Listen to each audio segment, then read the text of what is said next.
ये बात सच है कि हम नीरव रजनी को बहुत प्यार करता था, पर रजनी हमेशा चुपचाप ही रहती।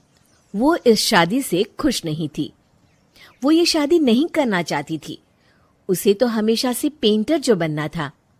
अपने इस सपने को वो नहीं पूरा कर पाई, इसलिए वो हमेशा उदास रहती थी। रजनी, बहुत ही बढ़िया फिल्म लगी है, कल देखने चले? नहीं जी, कल मुझे बहुत काम है, मैं नहीं जा पाऊंगी। अच्छा तो कोई बात नहीं, संडे को चलते हैं। देखिए, मुझे फिल्म देखना पसंद नहीं है, आपको जाना है तो चले जाइए। नीरव को मना करके रजनी वहां से चली जाती है और अपने बैग को खोलकर उसमें बंद पड़े ब्रश और कलर्स को देखकर रोने लगती है। रजनी, चलो ना कहीं बाहर खाने चलते हैं, कुछ तुम्हारी पसंद का। जी मुझे नहीं जाना, मेरी तबीयत ठीक नहीं है। रजनी वहां से चली जाती है। नीरव को समझ नहीं आता कि रजनी उससे इतना दूर क्यों रहती है। वो जब भी उसके साथ वक्त बिताना चाहता है, रजनी कोई ना कोई बहाना बना देती है। एक दिन घर पर कोई नहीं था। रजनी घर का सारा काम जल्दी से खत्म कर लेती है। घर पर अकेले होने के कारण वो सोचती है कि वो आज पेंटिंग करेगी। वो अपने कमरे में जाकर पेंट ब्रशेस और कलर्स निकालकर जैसे ही कलर मिक्स कर रही होती है कि दरवाजे पर बेल बज जाती है। अब कौन आ गया इस वक्त? इतनी मुश्किल से तो मुझे पेंट करने का मौका मिला है। रजनी दरवाजा खोलती है तो उसकी सास अपनी सहेलियों के साथ खड़ी होती है और सब घर के अंदर आ जाते हैं। अरे बहू, सबको शरबत बनाकर पिला दे, बाहर तो बड़ी गर्मी है। उफ। जी। रजनी पेंट ना कर पाने से उदास हो जाती है। उसे गुस्सा भी आ रहा होता है कि उसने इस शादी के लिए हाँ क्यों कह दी। वो रसोई में जा रही होती है कि उसकी सास उसे रोकती है।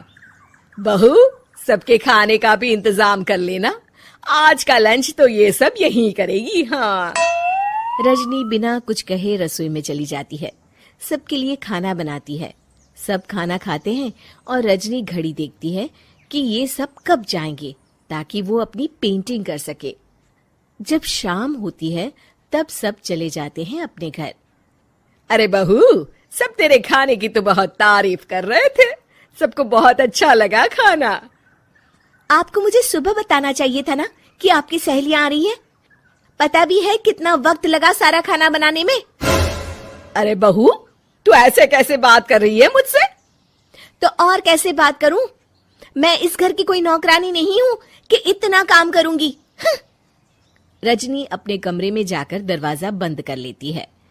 शाम को जब नीरव आता है तो उसकी माँ उसे पूरी घटना के बारे में बताती है। क्या? रजनी ने आपसे इस तरह बात की माँ? हाँ, और पता नहीं उसे क्या हो गया है, शाम से बाहर भी नहीं आई है। मैंने तो कई बार आवाज दी, खाना भी नहीं खाया उसने। तू ही बात करके देख ले बेटा। नीरव अपने कमरे का दरवाजा खटखटाता है। रजनी, दरवाजा खोलो, मैं हूं। रजनी दरवाजा खोलती है और फिर वापस जाकर अपने बिस्तर पर लेट जाती है। रजनी, माँ से बात करने का ये क्या तरीका है? मैंने कोई गलत बात नहीं की है। अरे तुम क्यों ऐसे बर्ताव कर रही हो सबके साथ? क्या तुम इस शादी से खुश नहीं हो? रजनी कुछ नहीं बोलती। अरे बताओ मुझे रजनी, क्या ये शादी तुम्हारी मर्जी के खिलाफ हुई है? हाँ, मैं ये शादी कभी नहीं करना चाहती थी। तुमसे क्या, मैं किसी से भी शादी नहीं करना चाहती थी। रजनी रोने लगती है। चुप हो जाओ रजनी, बताओ मुझे, तुम क्यों नहीं करना चाहती थी शादी? रजनी बेड के नीचे से अपने पेंटिंग्स, कलर्स, ब्रश, पेपर्स निकालती है। इतने में उसकी सास भी कमरे में आ जाती है। ये देख रहे हो, ये थे मेरे सपने। मैं पेंटर बनना चाहती थी, पर माँ पापा ने कभी सपोर्ट नहीं किया और मेरी शादी करवा दी। मेरे सारे सपने टूट गए। हर वक्त बस गुस्सा आता रहता है मुझे। मैं जानती हूँ कि आप लोगों की इसमें कोई गलती नहीं है, पर मैं क्या करूं, मुझे समझ में नहीं आता।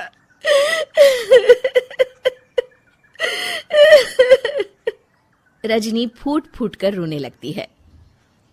मुझे माफ कर दीजिए, आप दोनों के साथ मैं बहुत बुरा बर्ताव कर रही हूँ। अरे रजनी बेटा चुप हो जाओ तुम। नीरव पानी लेकर आता है। ये लो पानी पियो और शांत हो जाओ। रजनी पानी पीती है और उसकी सास पेंटिंग्स देख रही होती है। अरे नीरव, हमें तो पता ही नहीं था कि हमारी बहू कलाकार है। अरे कितनी अच्छी पेंटिंग्स बनाई है, देखो तो। ये वाली तो मैं अपने कमरे में ले जाऊंगी। आपको ये पेंटिंग्स अच्छी लगी? अच्छी नहीं, बहुत अच्छी लगी। और तुमने हमें बताया क्यों नहीं? तुम जब चाहे पेंटिंग कर सकती हो रजनी। हम तुम्हारे सपनों को पूरा करने में तुम्हारा पूरा साथ देंगे। हाँ बेटा, हम कला की कद्र करते हैं। हम कलाकार तो नहीं, पर मुझे गर्व है कि मेरी बहू एक कलाकार है। रजनी, नीरव और सास तीनों हंस पड़ते हैं।